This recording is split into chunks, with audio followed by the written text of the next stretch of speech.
చెప్పారు, చాలా సంతోషం. అది దానికి అవుతుంది, అదే పరిస్థితి. కానీ ఇంకో విషయం కూడా చెప్పారు అధ్యక్ష, ఇది అమర్రాజు బ్యాటరీని వచ్చి తగిలించారని చెప్పారు.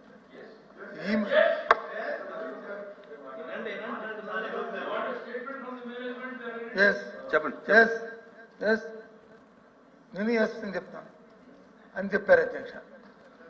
ఈ మధ్య కాలంలో, ఈ 10 నెలల కాలంలో జేఎస్డబ్ల్యూ అనే సంస్థ జిందాల్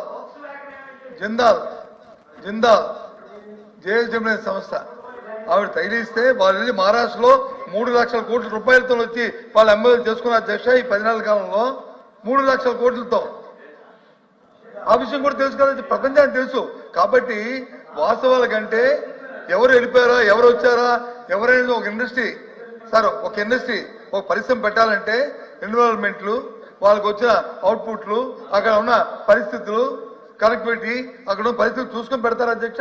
ఈ ప్రభుత్వం చేయమని లేదు అధ్యక్ష, చేయమని. గత 5 సంవత్సరాల్లో యావరేజ్ 15,000 ఉద్యోగాలు వచ్చి మా ప్రభుత్వం వచ్చింది. లెక్కల దగ్గర ఉన్నాయి. అడగండి అధికారుల్ని, లేకపోతే జాయింట్ మీటింగ్ పెట్టండి, మమ్మల్ని కూడా పిలవండి. మీ అబద్ధం చెప్తున్నామా నిజం చెప్తున్నామా మేము కూడా మా అధికారులు అడుగుతాం. ఆ రోజు మాకు అధికారులు అబద్ధం చెప్పారా నిజం చెప్పారని. 13 లక్షల కోట్లు మా సభ్యుడు చెప్పాడు.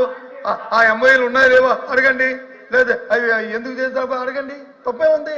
నేను అంటుంది కంటిన్యూ, మీరే మీ మాటలో చెప్పారు. అవి కంటిన్యూ ప్రాసెస్. దాన్ని వచ్చి అవి అచీవ్ అవ్వడానికి, వాటిని చేయడానికి వచ్చి మన ప్రభుత్వాలు ప్రయత్నాలు చేయండి. ప్రయత్నం మీకు కోరుతుంది అదే కదా, అంతేగాని మేమేం బురదల్లడానికి మేము మాట్లాడట్లేదు కదా. దయచేసి ఒక పాజిటివ్ లైన్లో, ఒక గుడ్ లుక్స్తో ఈ ప్రభుత్వంలో ఈ రాష్ట్రాన్ని ఆర్థికంగా మీరు అటు ప్రభుత్వం కానీ, లేదా ప్రతిపక్షం కానీ, లేదా మీరు ప్రతిపక్షంలో మేము ప్రభుత్వంలో మీరు ప్రతిపక్షం కానీ ఏ రకంగా దీన్ని అభివృద్ధి చేసుకోవాలి, ఏ రకంగా పాలసీని డిసైడ్ చేసుకోవాలి, మూడో వాడికి వచ్చి మా థర్డ్ పర్సన్కి వచ్చి మనం ఏదైనా ఎన్విరాన్మెంట్ కల్పించుకోవాలి ఈ ప్రభుత్వం అని చూసుకోవాలని మా తాలూకు తపన. మా తాలూకు ఒక బాధ్యత, ప్రతిపక్ష పార్టీగా మా తాలూకు బాధ్యత అది. మేము ఆ పనే చేస్తాం తప్ప మేము బురదల్లడానికి ప్రయత్నం చేయట్లేదు. దయచేసి ఫైనాన్స్ మినిస్టర్ గారిని వచ్చి ఈ శబ్దాలు దొరుకుతుందంటే అమరావతి బ్యాటరీ ఎందుకు వెళ్ళిపోయిందో, లేదా నిందాల ఫ్యాక్టరీ ఎందుకు వెళ్ళిపోయిందో, సంస్థ ఎందుకు వెళ్ళిపోయిందో ఇక్కడ డిస్కషన్ అనవసరం. ఈ వాంట్ డిస్కస్ అయితే వారు మాట్లాడిన తర్వాత మాట్లాడతాను అధ్యక్ష. మాట్లాడండి.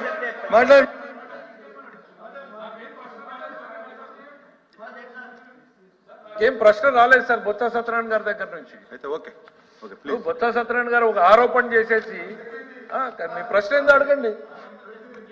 లేదు, మీరు ఏదైతే అమర్నాథ్ బ్యాటరీని మా ప్రభుత్వం మీద ఎంత వేయడానికి అప్పుడు ప్రయత్నం చేశారో సార్ అధ్యక్ష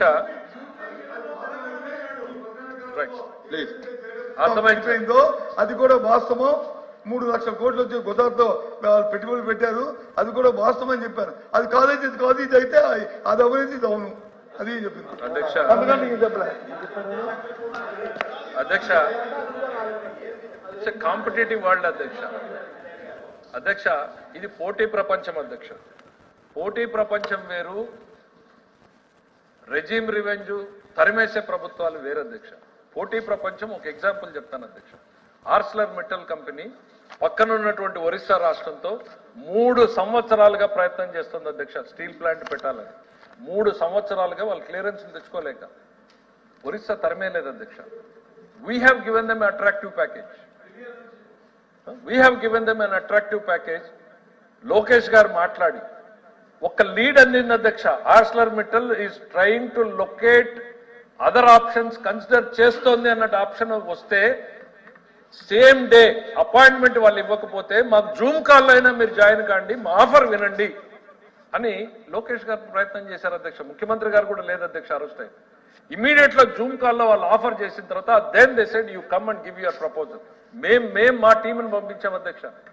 టీంని పంపించి ఆర్సిలర్ మెటల్ ఇవాళ రియాలిటీ అధ్యక్ష. ఇది రియాలిటీ.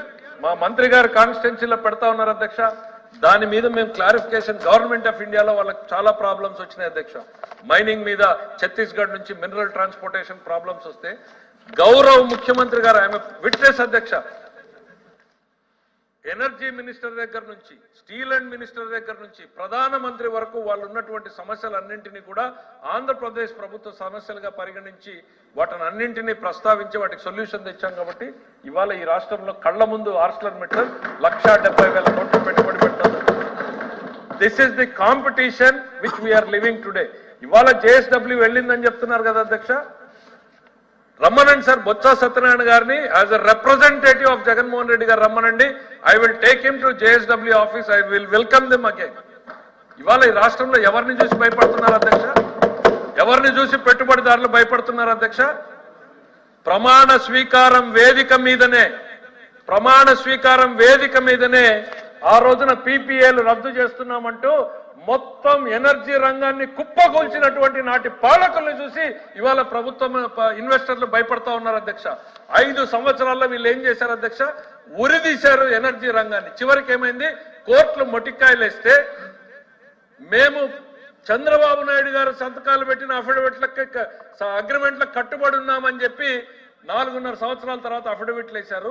ఈ రాష్ట్ర ప్రభుత్వం ట్రూ అప్ ఛార్జీల పేరుతో ప్రజలు నెత్తిన వాళ్ళు కొన్నటువంటి అరాచక అక్రమ పవర్ కంతా కూడా డబ్బులు కట్టాల్సిన పరిస్థితి. ఇది వీళ్ళు ఇండస్ట్రీ గురించి మాట్లాడతారు. మేము ఎంత సిన్సియర్ గా నేను చెప్పాం, we are here to invite the industry. Jaganmohan Reddy garu పెడతానన్నా కూడా మేము పనిచేయడానికి సిద్ధంగా ఉన్నాం. ఈ రాష్ట్రం కోసం మేము పార్టీలు చూడడం లేదు. మీరేం చేశారు గతంలో? కులాల ముద్ర వేశారు, ప్రాంతాల ముద్ర వేశారు, పార్టీల ముద్ర వేశారు, పారిశ్రామికవేత్తల్ని తరిమేశారు, మావాడు కాదు అనేటువంటి ముద్రలు వేశారు. మీరేంటి సార్ ఇది? మీరు మళ్ళీ మాట్లాడతారు. నేను ఎక్కడా కూడా డివేట్ కాలేదు అధ్యక్ష. చాలా సిన్సియర్ గా నేను నా రిప్లైకే కట్టుబడి చెప్తే పాలిటిక్స్ మీరు ఓపెన్ చేసినప్పుడు నేను పాలిటిక్స్ చెప్పక తప్పదు అధ్యక్ష. I have to answer. మంత్రి గారు సమాధానం చెప్తున్నప్పుడు ఇండస్ట్రీ పెట్టుబడికి కులం మొత్తం వర్గం ఉండదు అధ్యక్ష. మరి ఆయన ఏ లైన్లో ఆయన ప్రతిదాన్ని ఉపన్యాసంలో తీసుకుని రాజకీయాలు ఆలోచించుకుని రాజకీయ ఉపన్యాసం ఇవ్వాలంటే మేము రాజకీయ ఉపన్యాసం ప్లీజ్ కానీ అది సభ్యత కాదు. మాకు అవసరం కూడా లేదు. ప్రజలకు తెలుస్తాయి అవి ఏం జరుగుతుందో ఏం జరగబోయేదో. ఏదైతే గొప్పలు చెప్పుకుంటున్నా పరిస్థితి మన ప్రధానమంత్రి విశాఖపట్నం వచ్చారు అధ్యక్ష. ఫౌండేషన్ వేశారు అధ్యక్ష. తాలూకా ఏవైతే వేశారో ఆ గ్రీనెన్స్ కి ఎవరో ఏం వచ్చారు అధ్యక్ష? ఎవరు దానికి ఎంకరేజ్మెంట్ చేశారు అధ్యక్ష? ఎవరు దానికి వచ్చి దాన్ని ఇనిషియేట్ చేశారు అధ్యక్ష? ఏ రకంగా ప్రధానమంత్రిగా వచ్చి ఫౌండేషన్ వేశారు అధ్యక్ష? ఇది ప్రపంచానికి తెలిసింది. అది మన ప్రధానమంత్రి వైజాగ్ విశాఖపట్నం వచ్చి ఏటికి ప్రసంగిస్తామని చేశారు. మీకు తెలీదా? ఏంటి వాటికి ఎవరు చేశారు అధ్యక్ష? ఏంటి ప్రభుత్వం 10 రోజుల్లో వచ్చి అన్ని ఎన్విరాన్మెంట్ క్లియరెన్సెస్ అన్ని అడ్మినిస్ట్రేటివ్ క్లియరెన్స్ అన్ని వస్తాయి అధ్యక్ష. మేము చేయలేదు అధ్యక్ష. అది అది సార్ కియా మేము తీసుకొచ్చామా? కియా ఇవన్నీ ఎందుకు సార్? అధ్యక్ష ఇంకొక రోజు దీని మీద డిస్కషన్ పెట్టండి అధ్యక్ష. మాకేం అభ్యంతరం లేదు.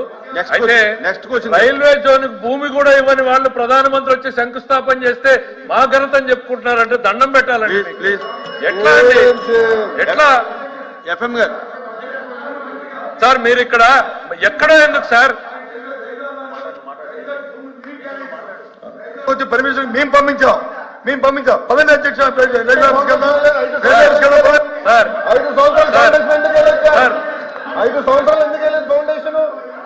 చైర్మన్ గారు ప్లీజ్ 5 సంవత్సరాలు ఫౌండేషన్ ఎందుకు? చైర్మన్ గారు సార్ ప్లీజ్ రైల్వేకి భూములు కేటాయింపు చేసి వసూలు చేసింది మా ప్రభుత్వం. మేము సార్ ప్లీజ్ చైర్మన్ గారు మీరు ఇంకో రోజు ఉండాలి సార్. బొత్స గారు చైర్మన్ గారు చెప్పండి.